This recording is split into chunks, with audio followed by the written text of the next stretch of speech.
Hi, everyone. Welcome back to Sexual Assault Survivor Stories, the SAS podcast, coming to you from the Long Valley Studio in Washington, Utah. I'm your host, Dave Markel, and this is episode 184. This week, you're going to hear from Emily. She's a university student navigating life, relationships, and the transition into adulthood while carrying something that, for a long time, remained unspoken. Because that's the part people don't always see. They see the photos, they see the milestones, and they see someone moving forward. What they don't see is what may still be sitting underneath all of that. Today's conversation is about that space, about what it really means to carry something for years and what it takes to finally say it out loud. Let's get into it. Here's Emily. Hey, SAS listeners. Today in the studio with me is Emily. And I am pleased and honored to have you with me. Welcome to the show, Emily. Thank you for having me. It's an honor to be here. Well, thanks. That's nice of you to say. And actually, it's more of an honor for me and for my guests to have you. Emily contacted me, and actually, I'm going to ask you to tell us about yourself and how it is that you decided to reach out to me and what that process was like for you and how you found the show. Yeah. I found the show through another podcast I listened to, What They Don't Say, your joint episode with them, the first one you did back in however long ago it was. And I've been a big fan of their show for quite a while now. And then I found you on Instagram, was surprised to see that you already followed me on my account where I do some of my advocacy. And so that was quite an honor to see that. And so that was kind of what prompted me to reach out, just being ready to share. I've already started sharing my story with some people in my life and seeing how much it helped me and helped them if they also had a story, and just seeing how much it can help other people made me want to help more people. So putting it on a broader scale. That's awesome. Like I said, I'm honored that you did that and really thankful that you're here, because it takes strength and some courage to sit here and be recorded and know that this is going to go out to an audience of thousands of people, most of whom are other victims and survivors of rape or sexual assault. The whole platform purpose, as you've pointed out, is to not only help yourself on your own healing journey by having the courage and strength to tell your story, but also making that connection with the audience. And I know that there are commonalities with every rape or sex assault with victims and survivors, even though each situation and experience is very, very unique. Those commonalities are how we form these little communities. So again, thanks. Appreciate it. Emily, if you would, tell us about yourself. Give us some background and what you're doing now. Yeah, I'm 21 years old. I'm a junior in college in North Carolina. I'm studying political science and international relations, as well as Spanish. And I'm going into government, foreign service, diplomacy, anything with that, State Department, UN, something kind of in that general realm. I'm from the DC area. So you're in your spring semester junior year, so another year after that. And then will you continue with education, or will you just start looking for work, or both? I'm applying to master's programs right now. Oh, nice. Seeing what that's looking like. Most people don't take the foreign service exam until their mid to late 20s, so I'll probably start private sector, especially with how government jobs are looking right now. Haven't totally figured it out yet, but yeah. Well, Emily, there's a purpose behind why you reached out to me. What are you able to tell us about your rape experience? So when I was 17, November 5th, 2022, I was raped by my best friend's boyfriend, but he was like also my friend. He was in our friend group. My senior year of high school, we were at his house. Every month or so, we did a friend group movie night. It wasn't at all abnormal to be spending the night. And the plan was for the majority, if not all of us, to be spending the night. So my best friend who was dating him at the time, we'll call her Rachel. She had been planning to spend the night, but she ended up leaving early. Again, that wasn't really abnormal. She very much trusted all of us. She trusted her boyfriend. We'll call him Luke. The plan was for most of us to spend the night, but that's not what ended up happening. Most people ended up leaving early. I was having a particularly bad day. It was my final dance team performance of the year of my high school career because I was a senior. So I was pretty sad. I was ending a talking stage at a time, which at the time, which I thought was everything's a big deal. Went over there. That was always a big drinking night. Every month we did that. It wasn't a party because it was just our friend group. It was super chill. He was very rich, very privileged, and his parents would always leave him and his twin sister alone for days, a week, more than a week at a time. They were very, very independent. So we all had the house to ourselves. We had his parents' liquor cabinet to ourselves. Because I was having such a bad day, I think I was drinking a little bit more than usual. Not so much to black out. In fact, I remember pretty much the entire night. But we watched 3 movies. We watched Scream, Bullet Train, and The Shining. I can't watch those movies anymore because it was right after Halloween. So those were some of the Halloween movies that we chose to watch. We were drinking, we were watching the movies. People slowly started to leave, and at the end, it just ended up being me, Luke, and my other friend Haley. And Haley decided to leave as well, and Luke helped me up the stairs. That's the one part of the night I don't remember. And helped me up the stairs and helped me into one of the guest bedrooms upstairs. I passed out on my side pretty quickly, on the side facing away from the door, and thought that was going to be it, call it a night.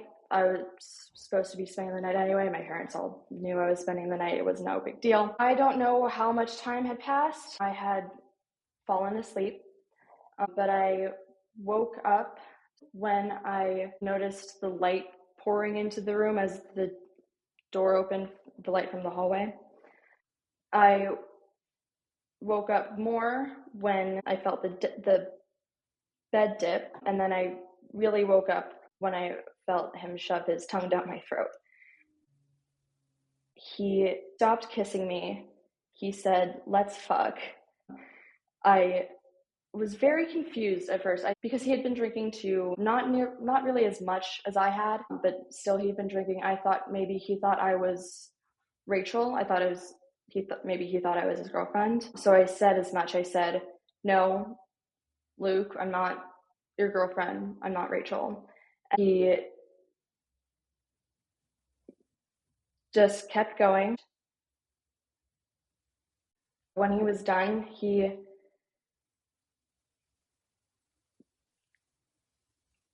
kissed me on the forehead, and I knew I should have left at that point, but I was still definitely too drunk to do anything.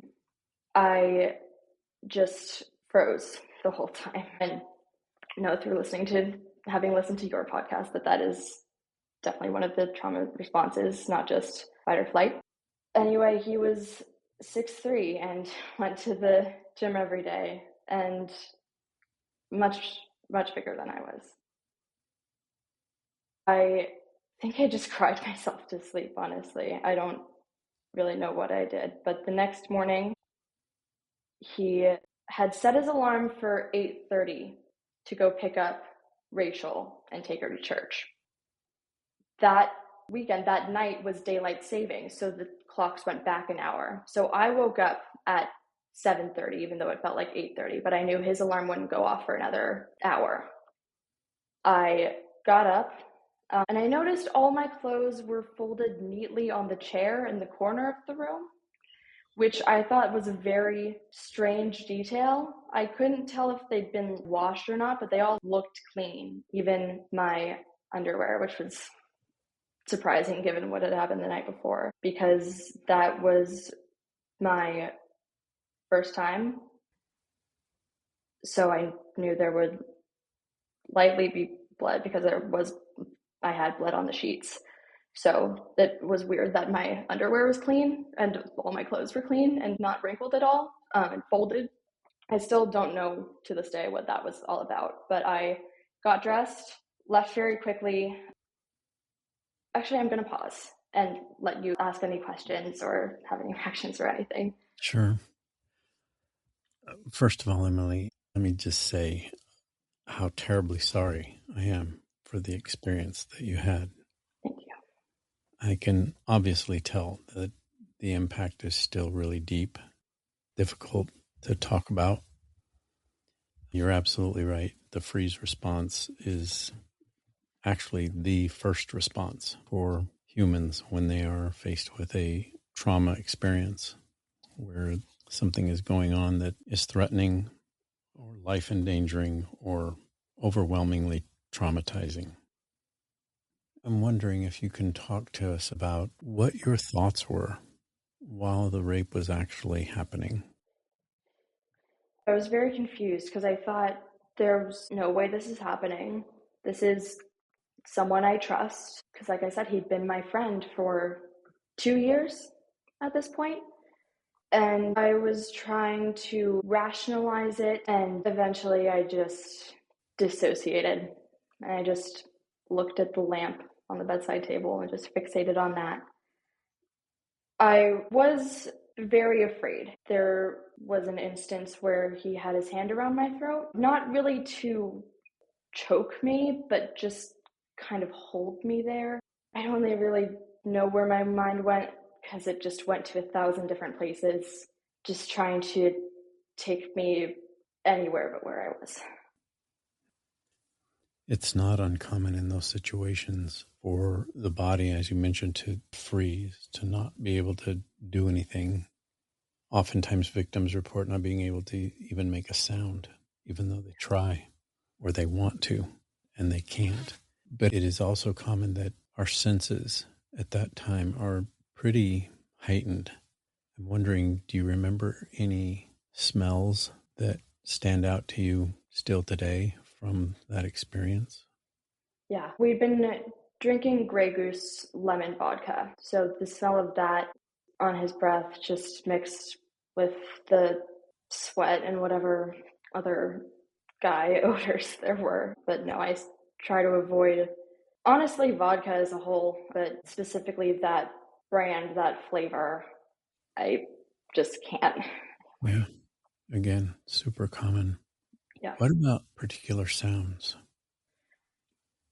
Just the sounds he was making, the bed squeaking, that was about all there was.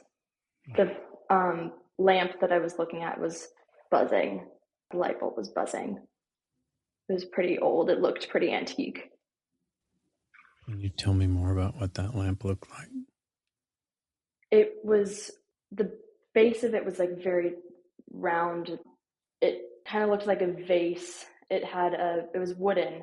The lampshade was one of those very antique lampshades that kind of jutted out and smoothed and then straight down with those little rims on each thing. It had tassels. It was very antique, old looking. The cord was one of those that you turned it on from that little piece in the cord that you rotate. Yeah. Yeah. It's interesting. And the reason I even went to those sensory type memories is because in a fear situation, trauma situation, the sensory perceptions are heightened and they embed first in Yeah. our brains. We remember those things. And the unfortunate part of it is that oftentimes in law enforcement, if they're involved and they're interviewing a victim, they ask questions like who, what, why, when, where, how. And I think it's important to point out for the audience that may be listening that is in law enforcement, the type of interview that I'm doing with Emily right now, and I don't even like to call them interviews, it's more of a conversation than what law enforcement would consider an interview, is that these memories are critically important because the truth is in the details. And it's very interesting to me as I sit here listening to you describe what happened, that you have such vivid, strong memories. And those are the types of things that law enforcement could actually go back and corroborate very easily. And oftentimes don't, because they don't consider that strong evidence when really it is some of the strongest evidence. I'll bet that lamp is still there. Probably. And we would probably be able to interview other people who were drinking that night and could attest to the fact that it was Grey Goose and Lemon vodka. Yeah. just those little idiosyncrasies of the brain and the memory are critically important. Even though the body may be in tonic immobility, those memory perceptions are very real, very strong, very important. It's something that I truly appreciate you being willing to talk about. And obviously, this is, as I mentioned before, something that's still very, very difficult for you to recall. It's also interesting that, like you said, your clothes were all folded up, clean. Yeah. That's an interesting aspect of this whole experience, too. Yeah. And I don't have any answers for that at all. Why would you? Yeah, right. I mean, I'm curious, when you did wake up, saw your clothes there, I'm making the presumption that he wasn't in the room. No, he had gone back to his room. Yeah. Emily, tell me about the impact that that night had on you that next day.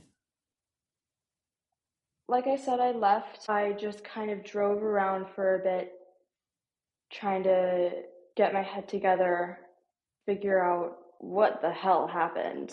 Because I think I was really in denial at first because, whoa, wait, okay, that's my friend.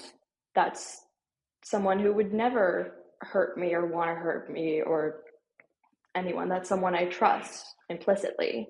That's someone who loves his girlfriend. That's someone who would never cheat on his girlfriend.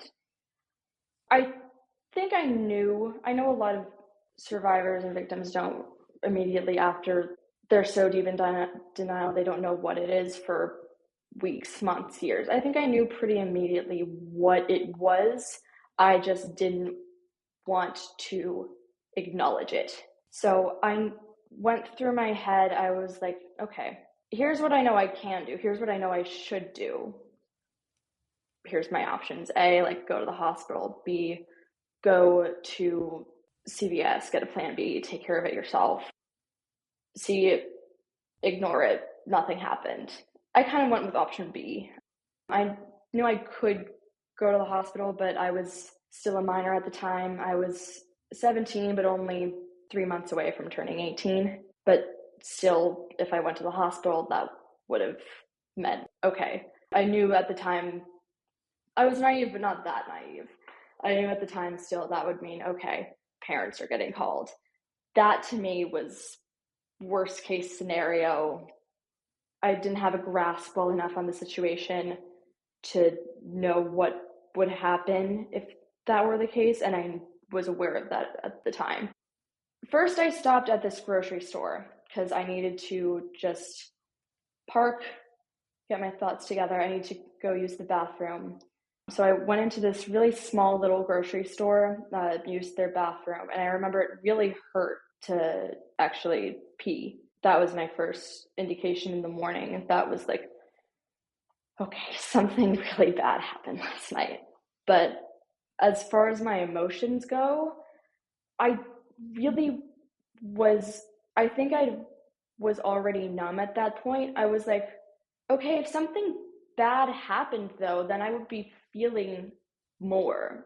Like I'm not feeling anything right now. Like this is like I would be like sobbing or at least majorly distressed, like I've seen portrayed in media and movies and stuff. Not that I'd seen much of that at the time, but still, from what I did know of it, from what I had seen, that's what it had been portrayed to be like. And that wasn't what was true for me in that exact moment. So I very much downplayed it to myself and was like, no, this can't be that bad.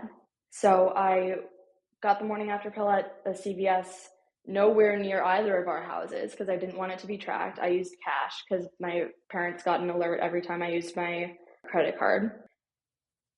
And I went home, took a shower pretty immediately. My parents, no one in my family was home at the time. I don't really remember the rest of that day. That was Sunday, but I do remember Monday going back to school and seeing him and seeing Rachel and seeing them in their usual spot together, all being all lovey-dovey as typical teenage romances are in their usual part of the hallway. And I saw that and I was like, no, this didn't happen. Like, my main priority at the time was her. She was my best friend. I really cared about her. I cared about her happiness, and she was really happy with him. So I didn't want to put a damper on that by saying, hey, this happened on Saturday night after you had left, because I didn't know what her reaction would be. And I didn't know even how I would phrase it. So I just kind of went on from there for months, just pretending everything was fine, bottling it down, even like still pretending to be his friend. We didn't have another movie night until January, and I actually went back and I still did all the things probably shouldn't have done, like maintaining a relationship with him, and I just kept going until a later on moment. But I'll take another pause here for you to ask more questions, react, anything else you want to add, say. One of the things that you mentioned, Emily, was the fear. Mm-hmm. And I'm wondering, at what point of the assault do you remember the fear starting? I mean, it started as soon as he got on top of me, but it really ramped up once he started to penetrate me because, like I said, I was a virgin. It really hurt. I wasn't ready physically, and it wasn't gentle at all. And then again, really ramped up again when I said no and he kept going, and then again when he put his hand around my throat. Were you aware at that point of how dangerous that was for him to have his hand around your throat? Were you in Yeah, fear, I think it was. Yeah. danger, assault or pain, damage, and maybe even possibly worse? Did those type of thoughts enter your mind? Yeah, they did. Yeah. Again, adding on then to that tonic immobility of not being able to move. Yeah. Yeah. How long did the tonic mobility last?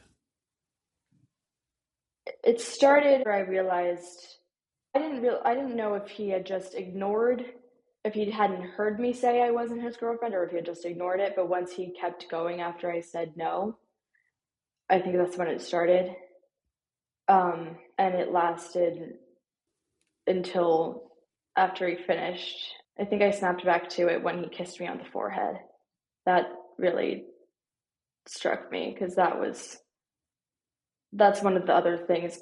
The top two things I find most odd about the whole experience were the clothes being folded on the chair in the morning, and then that, because that strikes me as something that's like a romantic gesture.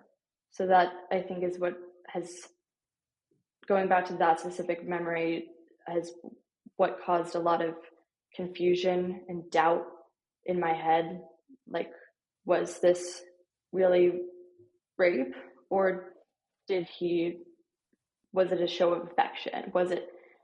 It just caused a lot of doubt and questions in my mind about the reality of what it was.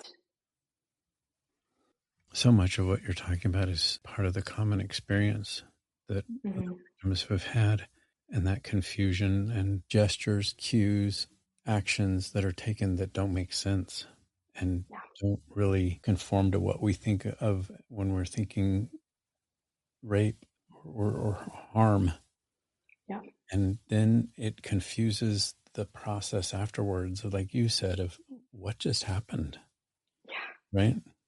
Does that ring true with you too in that situation that it exacerbated the confusion? Absolutely. And that's for a long time after, and that's what I keep going back to. And the whole, these, as non-gentle as that whole experience was, the show of gentleness and tenderness after the fact was the whole, like, that caused the whole, like, was it my fault? Did I lead him on? Everything. Like, I shouldn't have gotten that drunk. I mean, that all came anyway, but that added an extra factor to it that made me think, oh, I made him think I wanted it. Yeah, makes sense. And you said afterwards that confusion was pretty immediate, Yeah. but also that denial Mm-hmm. sunk in pretty quick from what you're saying, from what I'm picking up on.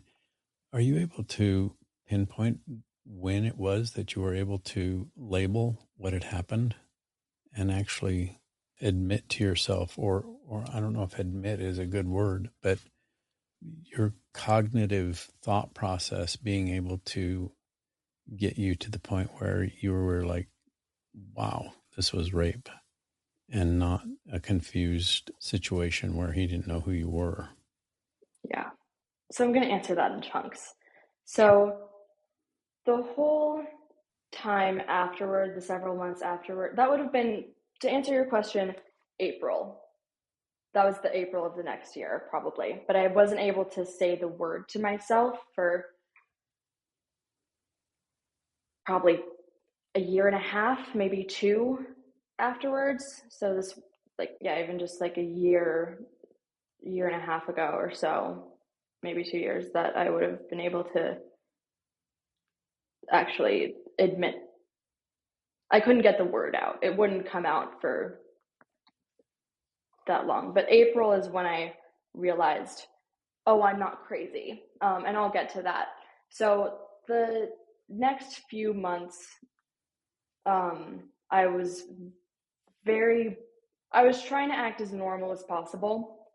But if you asked people who knew me then, they would have, I think they definitely would have said that they noticed a shift in me during that time. I was kind of obvious, probably, that I was trying to act okay, but very much was not.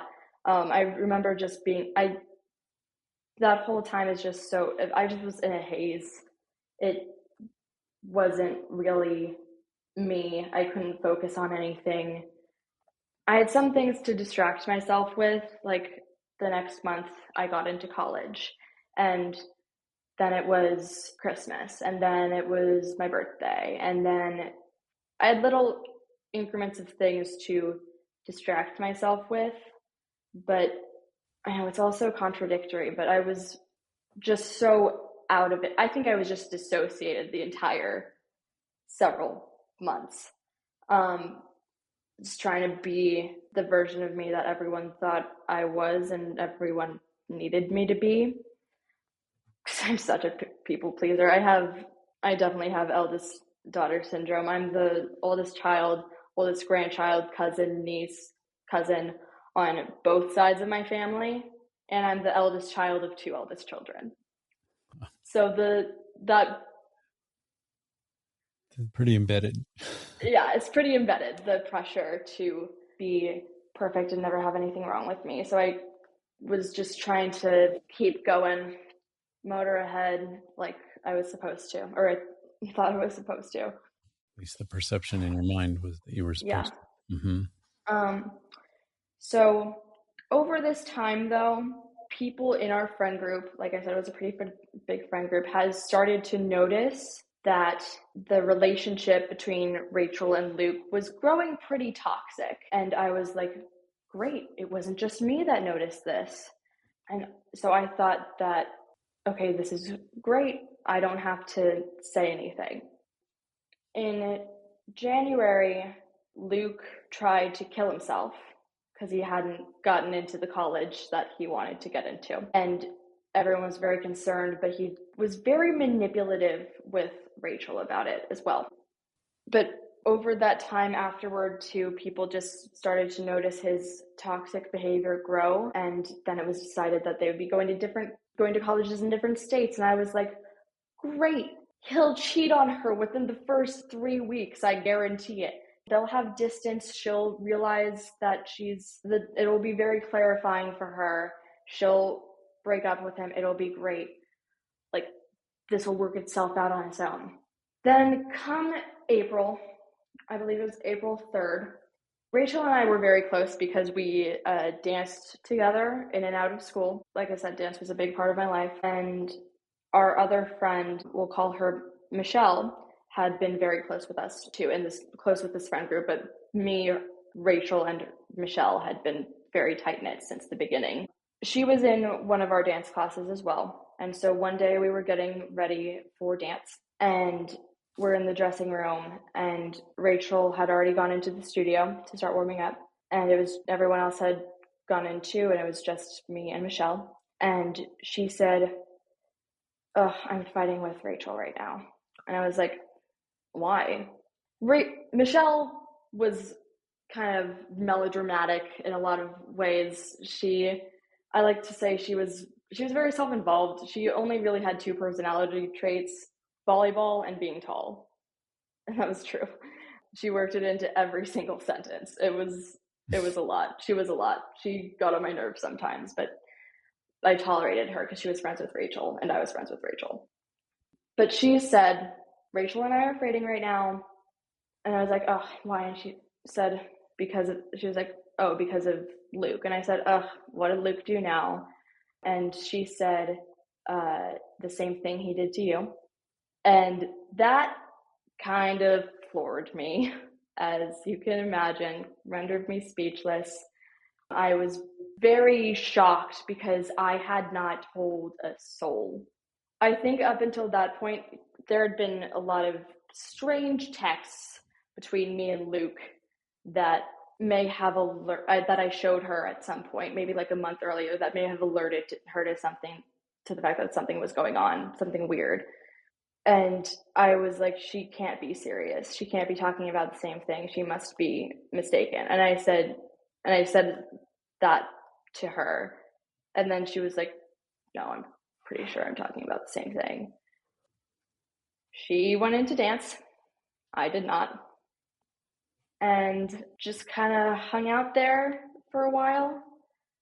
Got some air, went outside, met up with her later in the day, and our other friend, we'll call him Henry, who she had already told. She apparently she and Henry had told Rachel, and Rachel didn't believe them. Let me backtrack a little bit. When Michelle is telling me this, I'm thinking 1,000 things. My mind's going a million miles a minute. It happened after. It happened in February, about a month before. And she kind of told me what happened, but I literally felt like I was hearing her from it sounded like she was speaking underwater. Like, that's a real thing. That's not just something in the movies. That's actually perfectly describes how I heard her speak when she was telling me this. And I was thinking a couple things. That's when I realized, wow, okay, I wasn't crazy. But I was also thinking, damn it, that really like solidified okay, this is my fault. If I had said something afterwards, this wouldn't have happened. And I didn't tell her that because I knew that would make it sound like I was making it about me, but I felt really bad about that. To this day, I still feel really bad about that. But we got very close after that. I never ended up telling Rachel, but I saw how she didn't believe Michelle. And I kind of knew that was going to happen with the level that Rachel and Luke's relationship was at. The way I like to analogize it is Luke could have shot someone in front of Rachel and she would have still defended him or claimed she didn't see it or even like blocked it out from her memory, or just relentlessly stayed by his side claiming self-defense even if she knew that wasn't the truth. I think this is because she had been in a toxic relationship previously, and I think she was so desperate to never be in that situation again that even if she was, she would have gaslit herself into thinking that she wasn't. So I think I knew that it was probably the right choice not to tell her, because I didn't want to have that reaction. I didn't want to lose her friendship. Emily, one of the aspects of the things that you're telling me now in terms of things coming to light and trying to kind of square in your head what was going on and the realities of the circumstances oftentimes entail, as you mentioned earlier, some self-blame Mm-hmm. and some shame. Mm-hmm. I'm wondering if you experienced that. And I know you already said some self-blame, but in terms of how long that lasted, in terms of you coming to grips with, I didn't do this, this wasn't my fault. How long did the self-blame and that shame stay with you? Or has it even left? Yeah, I've had a lot of both. And the shame stays with me more. I'm going to say what the self-blame does. And I still do blame myself from time to time, but the shame definitely is deep and long lasting. I still carry that with me every day. And those are different things, but largely they are very interlinked too. So some days they feel both very heavy. Some days one feels heavier than another. Sorry, I don't really know how to answer that. That's understandable, and that's okay. One of the things that's really hard to come to grips with is that whole aspect of shame and guilt. Part of what research says tends to lessen that and actually have an impact in a positive way through time is self-love. Mm-hmm. Are you able to talk about self-love now and how you look at yourself? That's a good question. Worked a lot on that I recently started therapy. I was in therapy at the time, but this is another crazy little thing I forgot to mention that's just very odd about it. We were seeing the same therapist. Well, she was a psychiatrist. She prescribed both our ADHD medication. I realized one day randomly last year that it was actually the day before it happened that we discovered that. We were at this party at Henry's house and just randomly somehow discovered through conversation that we both saw the same psychiatrist for our ADHD medications. And not only that, but the building that her practice is in is owned by the company that his father is the CEO and managing partner of, the major realty firm. Probably another reason why I didn't come forward at the time, because I knew also I didn't stand a chance. That is a very, very rich, very privileged, again, didn't do a lot of things right afterwards, or what would be considered, especially in a legal or law enforcement standpoint, right afterwards. But that doesn't answer your question. I'll have to go back and answer your question now.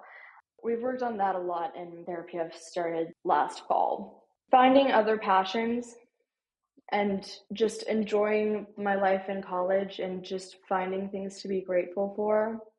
I've got a lot of good friends in my sorority. I've had excellent roommates. I have a great boyfriend who some know, and the ones who do are very supportive, but just really finding things that I'm grateful for, and that gratitude is really a profound factor in healing and finding things to love about yourself, just sticking with your passions. Unfortunately, I don't dance anymore. I have a hip injury. I'm sorry. That's all right. Finding other hobbies and just little passion projects to keep my focus on has boosted my self-confidence and self-worth and self-love. As you assess right now where you're at, do you realize the growth of your healing journey? Do you see yourself in a progressively positive situation? Yeah, absolutely. Can you talk about that a little bit? Yeah. Like I said, I've started doing a little bit of advocacy on one of my social media accounts on Instagram, and I know an organization that I know you're passionate about, Callisto. I found them somehow through Instagram, and last January just learned about their ambassador program, so I applied and got in, and I did that for a little while.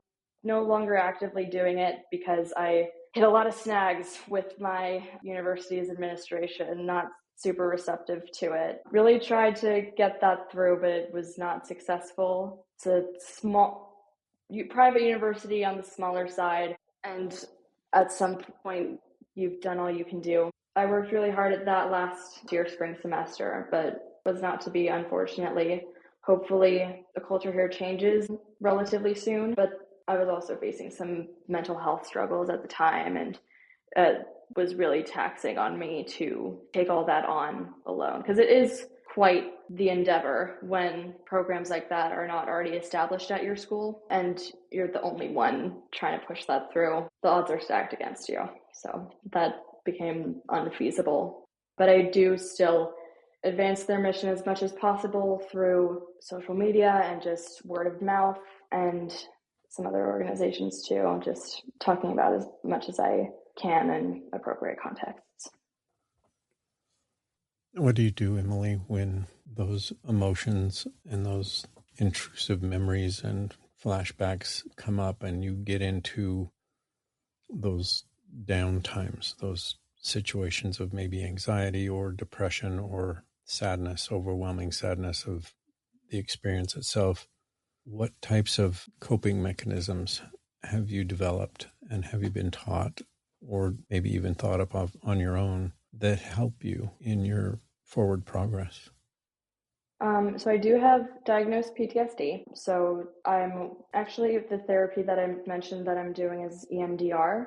Mm-hmm. So that's helping a great deal. As tough as it is, it's the whole, it gets worse before it gets better mantra. I know that in the long run, it's working so far, so it will only continue to improve. When I get triggered or activated, which is still pretty often, I have like breathing techniques I use. There's unfortunately a lot of reminders everywhere. There's someone that lives in my apartment that drives the same car in the same color with license plate. And so whenever I see that, that kind of freaks me out a little bit. But just breathing, just reminding myself where I am, doing the whole 5 things you can see, 4 things you can hear, that kind of thing. Just some grounding techniques that have really helped me. Exercise has been a big one, and just spending time with people who care about me, and I've found real friendships and real healing in. As you sit here right now, how do you feel about having had this conversation with me? Good. Yeah. Yeah. Yeah. Peaceful somehow. Well, as I mentioned, I'm a true believer in the story of our trauma being told being one of the strongest ways we can help ourselves heal. Even though it's difficult, and even though it does bring up some of those intrusive thoughts and memories, and sometimes it brings up implicit memories that we didn't even know were there. And all of a sudden, I remember this happened. I'd never remembered before, and now it's right in front of me. But talking about it and working through it seems to be such a huge part of steps forward. Yeah.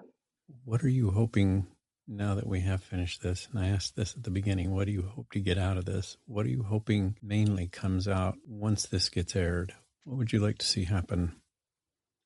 If this helps anyone, any single person, if they find any single connection or similarity between our stories that helps them realize that, hey, you're not alone. Anyone reaching out to me or anything like that. Yeah, mostly I just aim to help people. So I love hearing that. It's the whole basis for this podcast. It's what this platform's all about. that would be extraordinary. Emily, would you be willing to come back and tell us an update 6, 8, 10 months down the road? Let us know. Absolutely. I'd love to do that. That'd be awesome. Thank you so much for being here. Thank you very much again for having me. I really don't want to end this, but we both have other places, other things we need to do. That's why I think it'd be great if we could stay connected, but also reconnect on this show to bring other people up to date on how things are going with you. Absolutely. It would be an honor. Great. Thank you, Emily. I really have enjoyed our time together and appreciate everything that you're doing. Your strength and your resilience and your cause really mean a lot to me and this podcast audience, I'm sure. Thank you. We'll be in touch. Yes, absolutely. That does it for another episode of Sexual Assault Survivor Stories, the SAS podcast. Emily, thank you. Thank you for trusting this space, and thank you for being willing to share something that so many people carry, but so few ever talk about. There are people listening right now, maybe more than you realize, who heard parts of your story and felt something shift for them, which is what you said you wanted out of being on this show. That's why this matters. You're making a difference in people's lives, and your story will impact thousands upon thousands. If this episode resonated with you, share it with someone you trust or someone who needs to hear it. And if you've been holding on to your own story, unsure if or when to speak, just know this. There's no timeline you have to follow. There's no right way to do it. But when you are ready, your voice matters, and I'll be here. Sharing this episode is just one of many ways you can do your part to help bring justice to victims and survivors of rape and sexual assault.